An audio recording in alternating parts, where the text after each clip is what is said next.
Hey everybody, how's it going?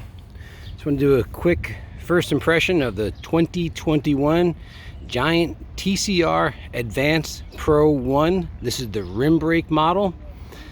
Giant has made a lot of changes to this bike this year. I've owned two of the previous generations, my 2017, my 2018, both same equipment. And I gotta tell you, riding this bike, night and day difference. The first time I jumped on this bike, it was so smooth. For a second, I thought I was on my Defy with the 32C tires. I had to look down and realize I was on a race bike again. You wouldn't even realize it. It's just remarkable. There's just no vibration in the bike whatsoever. Acceleration is super quick on this thing. It's amazing how fast it just surges ahead. As soon as you hit the pedals, it goes. Flex, none. There is no flex. This is one of the stiffest frames I've ever ridden. It's super lightweight. You can hear cutting through the wind. The bike just makes that swooshing sound as you're going down the road. You got the nice 42C wheels now. The Giant SLR1 hookless.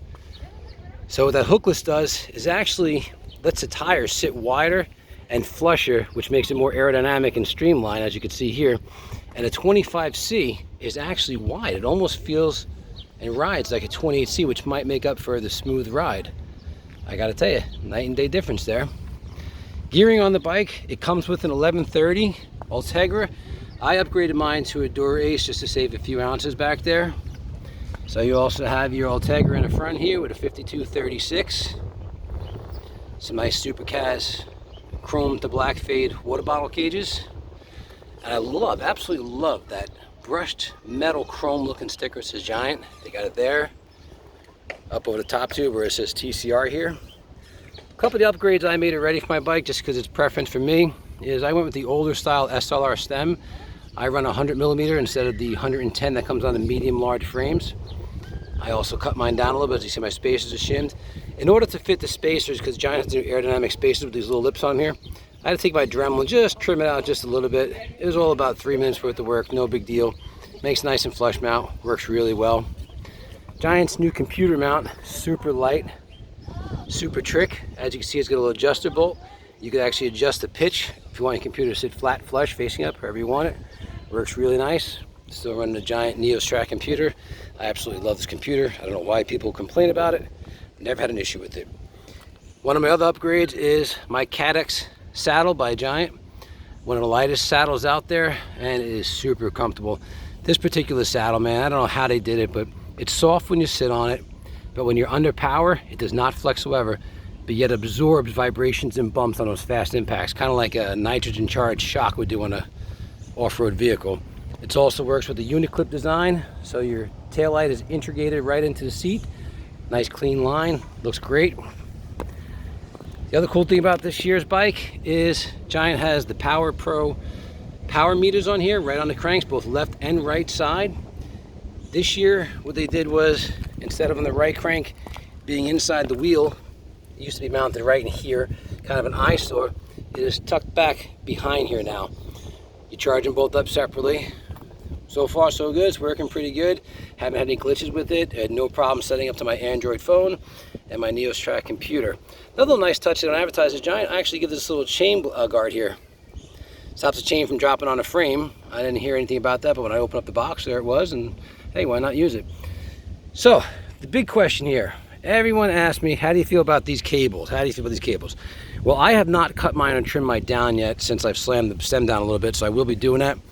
I'm not sure how far I could actually take them in. Okay, the reason why Giant did this, it makes sense if you really think about it. Everybody eventually crashes. When you crash, your bike is going to do this.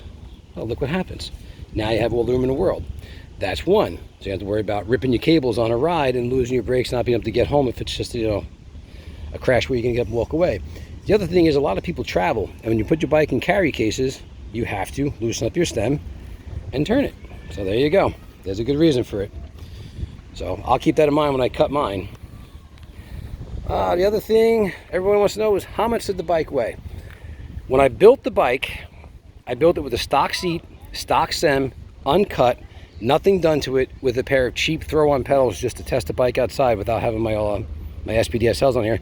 The bike came in at 16.19, so 16.2 pounds. Since I've cut the stem down, the steer, put my stem on in a Caddock saddle. This bike now currently comes in with the water bottle cages at 16.01. So we're at a flat 16 pretty much.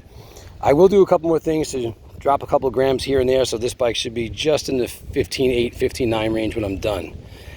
Ride quality, can't complain. It's on point. Everything works. Everybody knows how Ultegra works. Ultegra is just, in my opinion, one of the best out there right now. I can't complain. I love it. I have it on 3 of my road bikes, my my Defy, my TCR now, and also on my Revolt gravel bike, and it just, no complaints.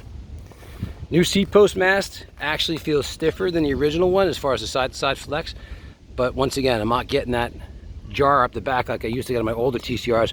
It's got the flat spline here, almost like how the D-Fuse works on Giant's other bikes, their comfort lines. So I don't know how it's going to work with the taper here, but it just seems to be working. I'm not getting bounced around. I'm not getting my back kicked in. So other than that, everything's so far so good. Standard Giant tires. Back in the day, I wasn't a crazy big fan of the Giant Gavia tires, but I got to tell you, these AC ones, their grip is just remarkable. Everything works perfect on them. They're holding air. They're tubeless setup. So far so good. No complaints. And the rim brake stops on a dime if you got to know. I know some people hate rim brake. They're a fan of disc brake now, and it is what it is. It's a preference thing. I'm not going to say which one's ever better, because in my opinion, they both just work. So, all that, custom touches, of course, my name sticker on here. All right, guys, good luck. I hope this helps you out if you're looking to buy a TCR. I highly recommend this bike. Check out Grove Street Bicycles, Giant of Jersey City. Those guys seem to be able to get bikes in pretty quickly. Great customer service there. Free lifetime service on every bike you buy from them. And let's face it, you know, they're right in the New York City, Jersey City area, so they're convenient for most of us around here. Take care.